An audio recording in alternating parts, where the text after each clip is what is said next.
share nyo naman yung diet plan nyo para at least ma-inspire din yung mga nanonood at habang nagbabasa sila sa comment section.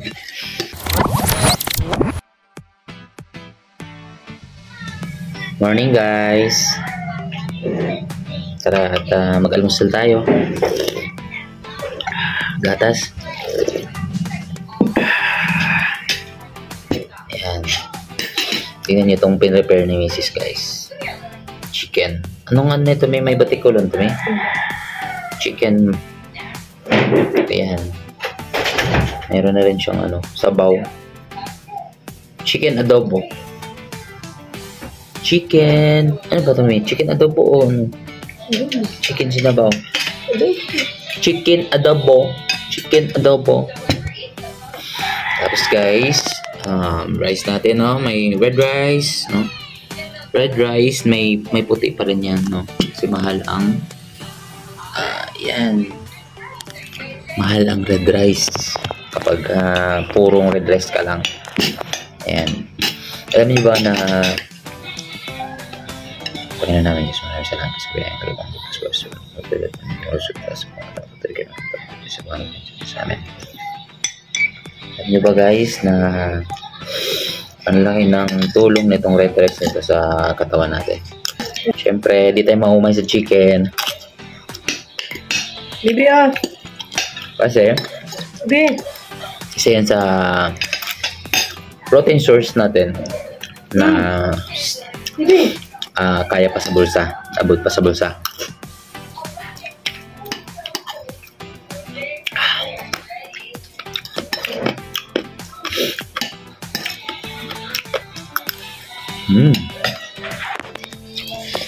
Ayan. Ayan guys, naka-get up na kami. Dahil ngayong araw sasamba kami. Araw ng linggo. Siling green. Namit yun.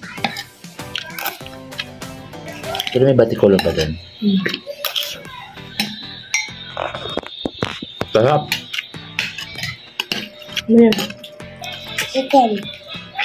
Chicken ikaw?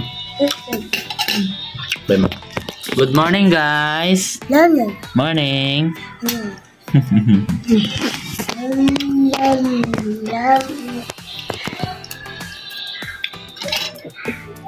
Napakadaming benepisyo nitong red rice sa katawan natin guys.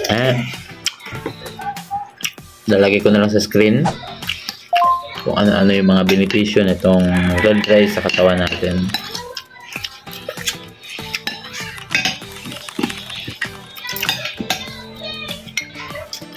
Lalong-lalo na sa mga nagda-diet, labas itong red rice.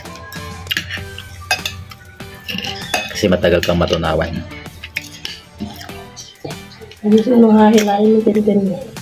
Basa yan. Basa ka. Hubad ka muna, hubad. Kayo guys, kamusta yung diet nyo guys? Let me know sa comment section. Comment nyo kung paano kayo mag-diet. No, mayroon naman tayong iba't ibang paraan ng pagda-diet. Depende kasi yun sa kapasidad ng ating bulsa. And ito yung alam kong paraan ng aking pagda-diet na kaya kong. Meron tayong tinatawag na TMAD, meron tayong tinatawag na UMAD, which is the 1 meal a day and twice meal a day. So, marami. Meron tayong calorie deficit. Maraming paraan ng pagda-diet. And itong nakikita nyo, napapanood nyo, ito yung paraan ko ng aking pagda-diet. Dahil sa ngayon, ito lang yung afford natin na diet. Pagka may extra, may bili tayo ng prutas, sasalad tayo. Pagka wala naman, sakto lang tayo sa mga protein na pagkain.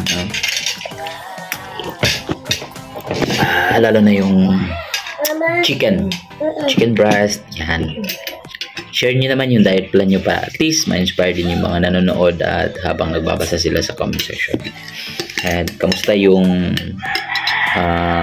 body niyo, yung physique niyo habang kayo ay nagda-diet at syempre nagda-diet ka, maganda rin, nagpapaganda rin ng katawan. Wala tayo masyadong time sa gym dahil hindi kaya talaga ng oras sa sobrang busy sa ngayon ha. Well, mag-gym tayo pagka may mga extra time. And sa ngayon, wala tayong masyadong oras. Wala tayong extra oras para magpag-gym. So, home workout lang muna. And abangan nyo yung ating mga home workout natin. Patuloy nyo supportahan yung mga home workout natin. And pwede nyo rin akong sabayan sa mga home workout natin. Para at least sabay-sabay tayong